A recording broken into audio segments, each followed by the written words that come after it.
Hi mga Tati Mars! Nandito ako sa pinapagawa kong farm. Pero tingnan niyo muna tong outfit ko. Oh, ang ganda, 'di ba? Ang kapal ng tela nito, sobrang batakable. Ang size ko is large, pero itong in-order ko is XL.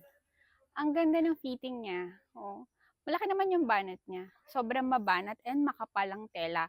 Alam niyo maganda dito? Ito. Yan oh. Meron na siyang ganto. Meron na siyang bra. Ang ganda. Yan o. Susuot mo na lang siya. Hindi ka na mamumblema sa pagtaas mo. Tapos yung neckline niya, ganda rin. Ganda ng pagkakatahi niya. Ganda ng hem niya. Piping niya, ganda rin. Sulit yung ibabayad niyo mga Tati Mars. Yan o. Yun lang.